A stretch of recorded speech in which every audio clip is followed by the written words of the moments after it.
Calgary Klein. Thank you, Madam Speaker. I am honored and humbled to be speaking to you today to rise in response to the speech from the throne. I first ask your indulgence to thank some key individuals and groups for providing me with the support to be able to be making this speech today. First and foremost, I must thank my family. My wife, Sarah, has endured 2 elections and many days of being a single parent to our beautiful and brilliant children, Maina and Kieran. She is not only the Rock of Gibraltar, she's an amazing partner and mother who has taught me the value of looking beyond the status quo and outside of one's comfort zone for wisdom and knowledge. And she's willing to endure a 3rd election. I have a brief story about how I knew that I had met my life partner in Sarah. We were riding the C train home from work one evening when a young man wearing a turban was being verbally abused by another passenger. Yes, this still happens, Madam Speaker. Sarah confronted the abuser, delivering a lesson in ethnic diversity, tolerance, compassion, inclusion, and ultimately in humility. This is not the only time that Sarah has inserted herself into a situation such as this, but it was at this moment that I knew I had met the one. And I would like to thank my mother, Suzanne, who has always been there when we needed her, and who taught us that strength is found in the family, and the value and importance of having a strong moral center, which includes looking out for those less fortunate. Not that we were of any financial status. But I also want to congratulate my mother on her recent retirement from Canada Post, and now she lives in cottage country of Ontario. My father, Thomas, who passed away far too early, was the epitome of hard work, and he taught me some amazing values that I hold today and will pass on to my children.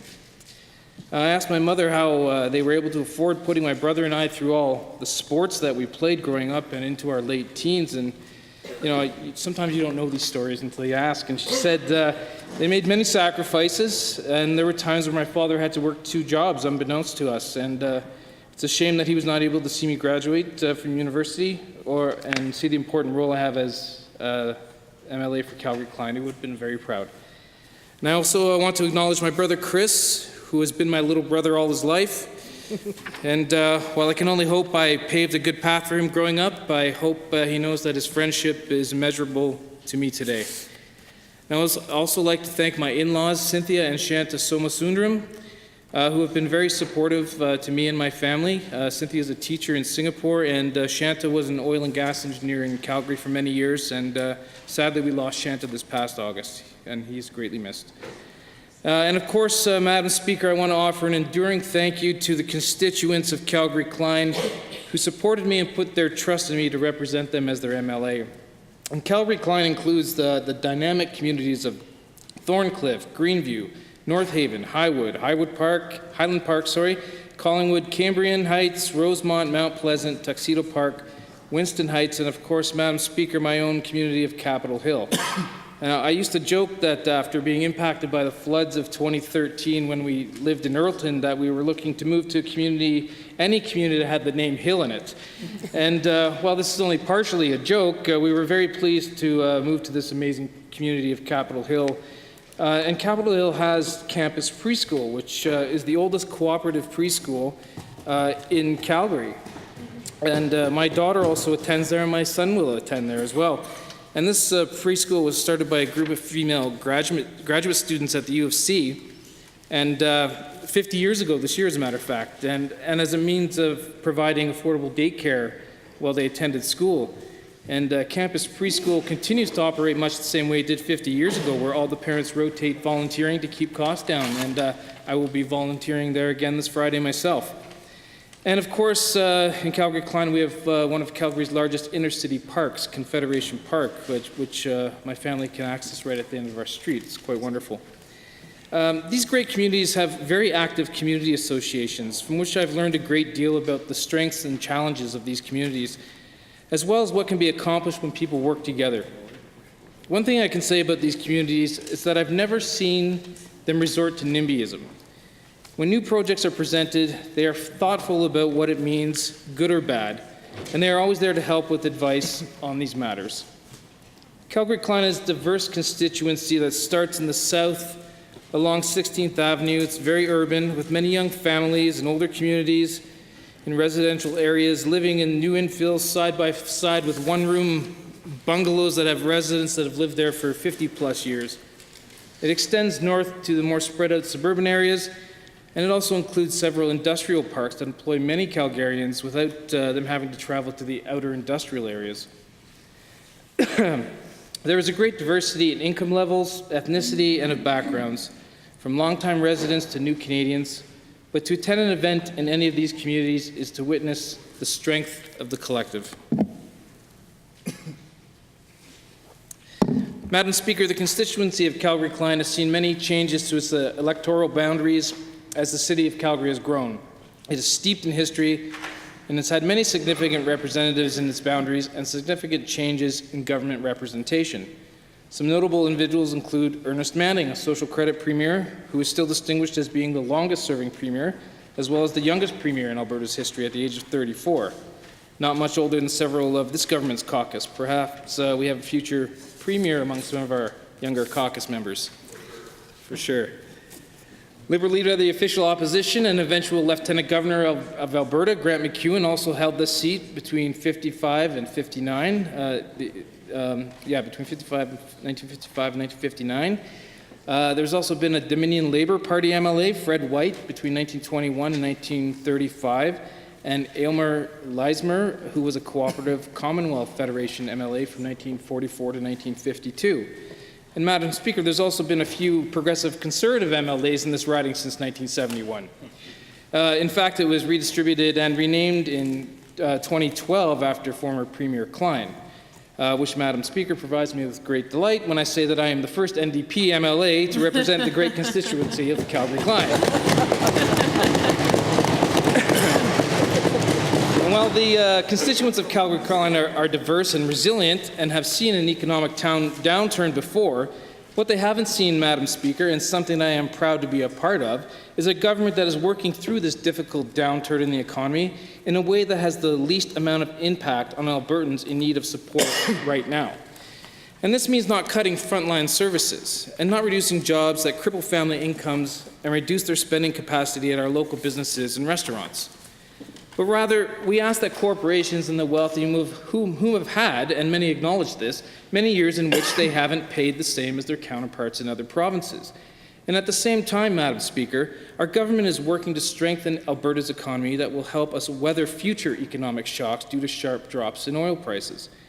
We are doing this by encouraging investment in Alberta, not only in the oil sector, Madam Speaker, but in other areas that this province has a competitive advantage in, such as agriculture, forestry, and tourism, and in other areas which we can build new and dynamic industries.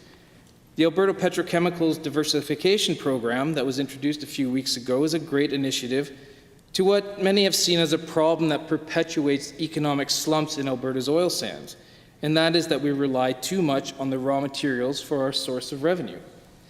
Madam Speaker, the real money is always in the finished product. We only have to look to west of British Columbia's forest industry and its many years of shipping raw materials and the incredible negative impact that this played on that industry. The Alberta Petrochemicals Diversification Program will also help with employing those currently employed in the coal industry as the province begins to wean itself away from this form of energy. Madam Speaker, I believe that we are looking down the road to a new and prosperous future in Alberta's most important sector. And Madam Speaker, I believe that this government is taking Alberta in the direction to truly have the diversified economy that we've always talked about but have never seen come to fruition. I've had several companies in my office over the last year excited to become part of these new initiatives and part of the new energy sector. Companies that are not now in the generation business, but now see the opportunity to diversify their own portfolios and increase the bottom line of their businesses. Part of this diversity strategy and bolstering the oil sands through the building of future pipelines is to ensure that our products are seen by the rest of the world as produced in a responsible manner. To this end, Madam Speaker, our climate strategy will help put us back on the map as not only a resource-rich province, but a leader in thoughtful energy resources that will not only protect the environment for future generations, but also prolong the production capacity of the oil sands to keep Alberta as a world leader in resource extraction. In addition, Madam Speaker, this government has committed to investing $34 billion into the capital plan to help build the roads, schools, and other infrastructure that this province needs. This will not only help alleviate the infrastructure deficit that we have, but it will also help put Albertans back to work while we get on getting the oil sands back on track with pipelines built and getting our oil to Tidewater and new markets. Madam Speaker, the risky economic experiments are over. The experiment that suggests tax breaks to wealthy corporations and individuals will somehow manifest in the creation of economic and social equality. That experiment has failed, and it's time to move on.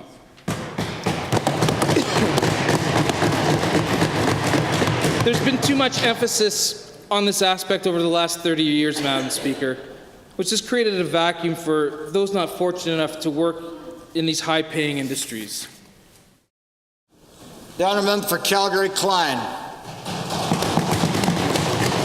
Thank you, Mr. Speaker. I'm honored to continue my response to the throne speech.